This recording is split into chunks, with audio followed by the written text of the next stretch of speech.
का है कि प्रार्थना हमने करी थी कि गुरु महाराज हम को बचा, और गुरु कृपा से वो बच जाता है तो कहता तेने बहुत कृपा करी महाराज, मुझे बचा लिया। ये पहली भक्ति का लक्षण है। और जब बच जाता है, महिमा करता है उसकी, और महिमा करने के बाद में वो हेला मारता है,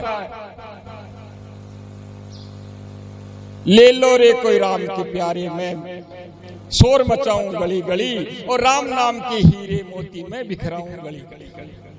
ले लो रे कोई राम के प्यारे, शोर मचाऊं गली। वो फिर हेला मार के चेतावनी देता है कि तुम क्या कर रहे हो, अरे मैं इस मार्ग से निकल के आया हूं, तुम राम का नाम ले लो, ये गली गली में बिखरा पड़ा है और मैं गली गली में आवाज दे रहा हूं, तुम राम का नाम ले लो। वो चेतावनी का भाव बन जाता है। प्रार्थना महिमा से जब ऊपर उठता है तो वो चेताता, खुद भी चेतता है और दूसरों को भी चेताता है। तो वो चेतावनी का जो भाव बनता है कि अरे तुम क्या कर रहे हो भले आदमियों, मैं इस मार्ग से आया हूं, राम का नाम ले लो। और जब राम का नाम लेते हैं तो एक खोज बढ़ती है कि क्यों राम का नाम लिया जाए, क्या है राम मेरे में। तो एक जिज्ञासु का भाव बन जाता है कि राम क्या है और मैं क्या हूं, क्यों राम का नाम लूं मैं, मेरा और राम का संबंध क्या है। इस तरह की उसकी एक आंतरिक भावना उसकी बन जाती है। और जब उसकी आंतरिक भावना बन जाती है तो इसी को वैज्ञानिक मार्ग कहते हैं। इसको जिज्ञासु भाव की स्थिति हो जाती है।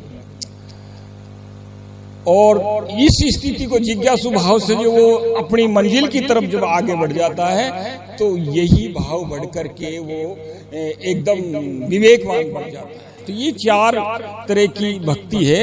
इसलिए हमारे संतों ने कहा कि भाई चार तरह से मुझे भजते हैं। एक तो आर्त भाव से भजते हैं जो संसार से दुखी हो जाते हैं, एक अर्थार्थी भाव से भजते हैं जो बदले में प्रसाद चढ़ाते हैं, सवामणि करते हैं, एक उसको जानने के लिए परमात्मा क्या है मेरा और परमात्मा से संबंध क्या है, और एक जान करके उस परमात्मा को भजता है कि परमात्मा तू इस जगत का नियंता है, हम तेरे अधीन हैं। ये चार तरह से वो परमात्मा को भजता है। ये चार तरह की जो विवेचन, चार तरह की जो भक्ति है, इसमें हम चक्कर घनी की तरह से उलझे रहते हैं। कोई कैसे उड़ जाता है, कोई कैसे उड़ जाता है, इन चार तरह से उड़ जाता है। तो हमें सिर्फ एक ही तरह से, जैसी हमारी स्थिति है, हमको ये नहीं देखना कि दूसरा क्या कर रहा है। दूसरा से 1.25 मण वजन उठता है और हमसे 5 किलो वजन उठता है, तो हम 1.25 मण वाले की अगर उसको देखेंगे तो हम 5 किलो से वंचित हो जाएंगे। हमसे जितना होता, हमारी जितनी श्रद्धा है, जितना हमारा विश्वास है, जितनी हमारी स्थिति, वैसा ही कर्म करें तो हमें फल मिलेगा।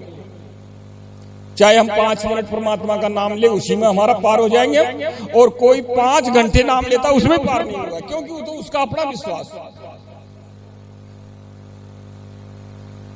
विश्वास भक्ति। इसलिए कहिए कि विश्वास है तो भक्ति है, विश्वास है तो भगवान है, और अगर विश्वास नहीं है तो ना भगवान है ना भक्ति। विश्वास भक्ति इसलिए बड़ी है। एक कलश यात्रा निकालते प्रथम यज्ञ हवन करने में, कोई भी काम करने में, शुभ कर्म करने में कलश यात्रा निकालते। वो माटी का कलश रो माथे पे धर के चल रहे हैं, उससे क्या मिलने वाला भाई? उससे कुछ भी तो नहीं होना है। लेकिन विश्वास है, वो कलश तो एक विश्वास है। अगर विश्वास नहीं है तो माटी का डेला है, उसमें है क्या? हर काम में कलश आगे आता है। ब्याह करो तो कलश, जन्म हो तो कलश, मृत्यु हो तो कलश, कोई धर्म पूर्ण करो तो कलश स्थापित होता, कलश स्थापित होता। तो कलश है क्या? वो क्या बोलता कि मिट्टी का ढेला ही तो हो, लेकिन वो विश्वास, कलश एक विश्वास है। इसी तरह से अगर आपका विश्वास दृढ़ है तो आपकी भक्ति फलेगी, अगर आपका विश्वास दृढ़ नहीं है तो भक्ति नहीं फलेगी। इसलिए ये चार जो बताइए, इच्छा, शुभ इच्छा, परमार्थ इच्छा और अनिच्छा। अब इन चारों की में हमारी कैसी इच्छा है, एक तो संसार के भोगों की तरफ हमारी इच्छा होती है कि मैं ये कर लूं, ये कर लूं, ये कर लूं। एक ये इच्छा होती है कि यार ये मनुष्य शरीर मिला तो मैं कुछ शुभ शुभ कर जाऊं। एक ये शरीर होता है कि मैं परमार्थ कर जाऊं तो मुझे मेरा जीवन सफल हो जाए। और ये एक इच्छा होती है यार इस संसार का परमात्मा कोई चलाने वाला है, मैं उसको जान लूं तो मेरी इच्छा सारी उसमें ले हो जाएगी। बोले बोले महाराज, ये लक्ष्य है। तो ये एक परमात्मा के नाम से, नाम वही है लेकिन उसकी स्थिति भिन्नता है। एक हम उसको बोलते हैं राम राम राम राम, एक हम जीभ से ही बोलते हैं राम राम, जो पड़ोस में नहीं सुन पाता। एक जीभ से भी नीचे उतर जाते हैं, रोम रोम में राम। पर 4 स्थानों में विशेष है। रोम रोम में राम रमा हुआ है, राम कहते ही उसको है जो रमा हुआ है, संसार में रमा हुआ है। उसको राम नहीं कहते हैं जो एक जगह बैठ गया है किसी मंदिर में, उसको तो राम नहीं कहेंगे। राम तो वो है जो पूरे संसार में रमा हुआ है। तुझ में राम, मुझ में राम, खड़ग में राम, खम में राम, वो राम। तो रोम रोम में राम है। पुनि 4 स्थान सरस। तो 4 स्थान सरस इसलिए बताए हैं कि वो कहां कहां है।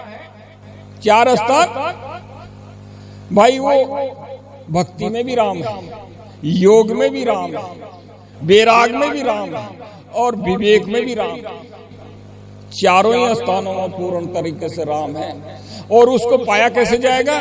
चाहे जिव्या से राम राम कर लो, चाहे मन से राम राम कर लो, चाहे दिल में ही राम को बसा लो, और चाहे राम जहां से पैदा होता है वहीं कूद पड़ो खड्डे। जहां से राम पैदा होता है, कहां से राम पैदा होता है? राम भी तो पैदा होता है कहीं से, वहीं डूब पड़ो। तो राम कहां से पैदा होता है? ये कठिनता की बात आ गई। भी राम भी कोई पैदा होता है, कहां से पैदा होता है? बाबा जो के हृदय से पैदा होता है, वहीं डुबकी लगा लो। राम भी पैदा होता है ना। भी राम को कौन लाया संसार में? अगर संत नहीं होते तो राम तो उठ चला जाता, कौन लाता संसार में? तो राम को लाने वाले बाबा लोग हैं, जिसको जाना जब संसार में लाया। नहीं, वो राम को तो लाए संसार में बाबा जी, जो राम को जाना, जो राम को लाया। इसलिए ये चार बातें, और इस 4 बातों में से हमारी स्थिति को देखना। पहली सीढ़ी हमारी है, और वो राम को नाम की लेने की, भी राम राम करो। जो बढ़ गया वो तो बढ़ गया होगा, उसकी होड़ नहीं करनी। हमारी पहली सीढ़ी पे आ जाओ कि गुरु महाराज ने जो हमको नाम दिया है उसको हमें रटना है, ताक में नहीं मिलना है। और रटेंगे तो ये संसार का दुख, रोग, व्याधा, जो संसार के रोग है ना, ये सब तरह के, वो राम के नाम में सिमट जाएंगे। राम का नाम लेने से हमारा दिल भी शांत हो जाएगा, और हम शांत हो जाएंगे तो शायद हमारा परिवार भी शांत हो जाएगा। नहीं तो संसार में कई तरह की व्याधि